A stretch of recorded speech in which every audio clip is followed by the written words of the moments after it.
হিন্দুরা বা বৌদ্ধরা যদি না খেয়ে থাকে সেটাকে বলা হয় উপবাস। খ্রিশ্চানিতে ওরা যদি না খেয়ে থাকে সেটাকে বলা হয় ফাস্টিং।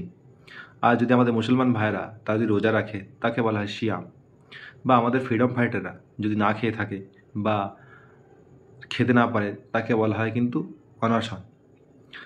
আর মেডিকেল ভাষায় একে বলা হয় অটোফেজি। অটোফেজি হচ্ছে এমনই এক ধরনের প্রক্রিয়া যা আমাদের দেহের মধ্যে কিন্তু চলতে থাকে।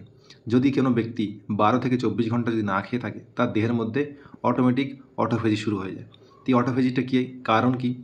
দেখুন, আমরা আমাদের জানি আমাদের বাড়ির যে আবর্জনাগুলো সেগুলো ফেলার জন্য কিন্তু আমাদের ডাস্টবিন রয়েছে, কিন্তু দেহের যে বর্জ্য পদার্থ সেগুলো তো তাদের কোথাও না কোথাও তো ডাস্টবিন থাকবে। তো প্রত্যেকটা কোষের মাঝখানে একটা করে ডাস্টবিন আছে।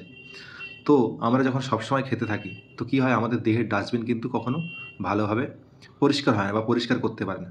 উপবাস করি বা ফাস্টিং করি বা রোজা করি, আমাদের দেহের মধ্যে যে সমস্ত সেল রয়েছে এরা তো আর না খেয়ে বসে থাকবে না। এরা তখন কী করে, যে সমস্ত সেল অকেজো হয়ে গেছে তাদেরকে কিন্তু এরা খেতে শুরু করে। তো এই অটোফেজি হলে, যদি কেউ কারোর শরীরে যদি অটোফেজি হয়, তাহলে প্রথম কথা আমাদের শরীরে এর ফায়দাটা কী? এর ফায়দাটা হচ্ছে যেমন আপনার শরীরে যে পুরানো সেল সেগুলো নষ্ট হয়ে যাবে, ক্যান্সারের সেল সেটা নষ্ট হয়ে যাবে, আপনার যে বয়স দ্রুত হারে বাড়ছিল সেটা কিন্তু কম হয়ে যাবে এই অটোফেজির জন্যই। দ্বিতীয় হচ্ছে আপনার ব্রেনের স্মৃতিশক্তি বাড়বে, আপনার মস্তিষ্কের চিন্তাভাবনা অন্যরকম হবে, আপনি একটা সুবল একটা মানুষের ন্যায় আপনি কিন্তু আপনাকে দেখতে পাবে।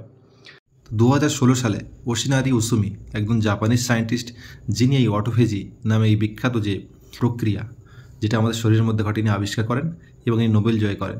এবং এনারই যদি আপনারা এনার রিপোর্ট পড়েন তাহলে আপনি দেখতে পাবেন যে উনি বলে গেছেন যে আমাদের যে শরীরের যে বর্জ্য পদার্থ বা ক্যান্সার সেল বা ডায়াবেটিস এসবগুলো কিন্তু অটোফেজির মাধ্যমে কমতে পারে।